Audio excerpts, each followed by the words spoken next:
Chocolate is often treated as a simple pleasure, something unwrapped after dinner, shared on holidays, or enjoyed quietly with a cup of tea. But few people stop to consider how unusual this food truly is. Long before chocolate bars filled supermarket shelves, chocolate already held deep meaning for ancient civilizations. As early as 1750 BC, people in Central America were consuming cacao not as candy, but as a bitter drink, a medicine, and even a sacred offering in religious rituals. To them, cacao was not indulgence. It was power, nourishment, and symbol. Today, chocolate feels ordinary because it is everywhere. Each year, millions of tons are produced and shipped across the globe, connecting farmers, factories, and families through a single familiar flavor. Yet behind that familiarity is one of the most complex food-making processes in the modern world. Chocolate must travel thousands of miles, pass through dozens of precise steps, and transform completely, both chemically and physically, before it becomes what we recognize. What makes this journey even more remarkable is that it all begins with a tree that is surprisingly fragile and demanding. Unlike crops that grow almost anywhere, cacao survives only under very specific natural conditions. If the temperature shifts too far, or the humidity drops even slightly, the tree simply refuses to thrive. And because of this, chocolate's story is deeply tied to geography, climate, and careful human labor. So before chocolate ever melts on your tongue, it begins its life in a place far removed from factories and packaging lines. But where exactly does that journey begin? And why can cacao grow in only a few places on Earth? The cacao tree is extremely selective about where it lives. It requires steady warmth, high humidity, and consistent rainfall, with temperatures hovering around 25 degrees Celsius year-round. These conditions exist only in a narrow band around the Earth's equator, sometimes called the cacao belt.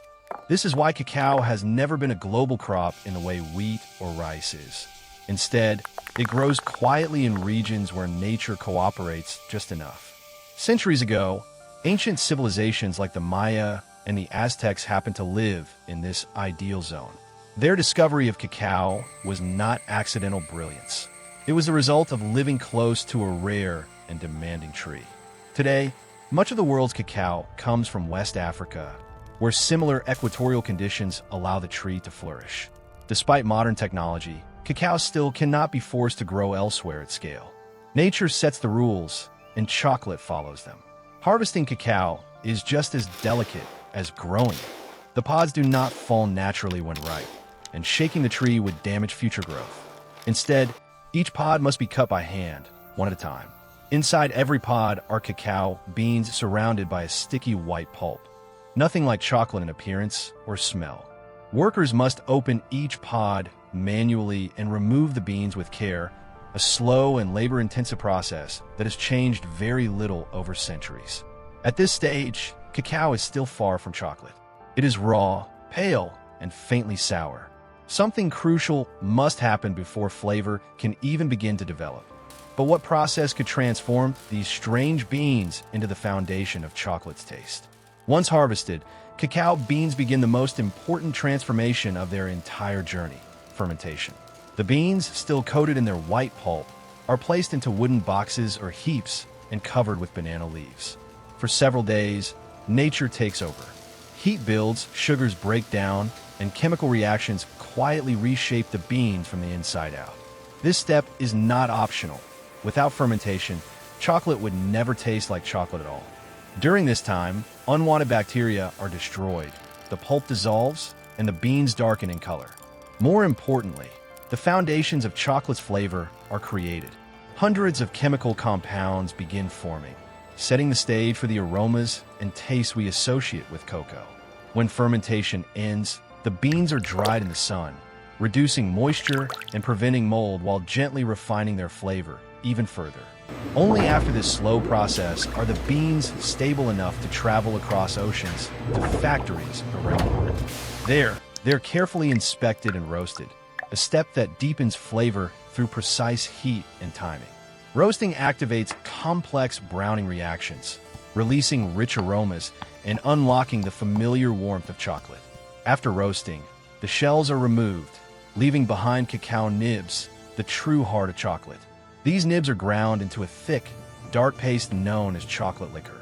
Despite the name, it contains no alcohol, only pure cacao in liquid form.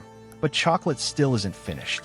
Texture, smoothness, and balance are yet to come. So how does this gritty paste become the silky chocolate we know today? The final stages of chocolate making are about refinement. Chocolate liquor can be separated into cocoa solids and cocoa butter, allowing producers to shape flavor and texture. Cocoa butter, far from being waste, is essential. When carefully recombined with chocolate liquor, and sometimes milk, sugar, or vanilla, it creates chocolate's smooth consistency.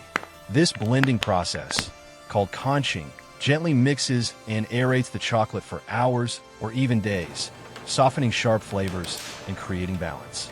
Milk chocolate, for example, was only possible after powdered milk was developed in the 19th century. Its invention transformed chocolate from a luxury item into a widely loved comfort food. But even then, one critical step remains: tempering. By carefully heating and cooling the chocolate, its internal crystal structure becomes stable.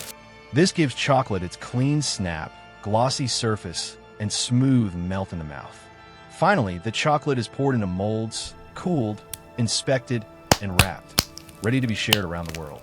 What looks simple on the outside carries centuries of history, science, and careful human effort within. Perhaps that's why chocolate feels so universal. It is not just sweet. It is patient, precise, and deeply human. And the next time you break a piece and hear that quiet snap, will you remember how far it traveled to reach your hands?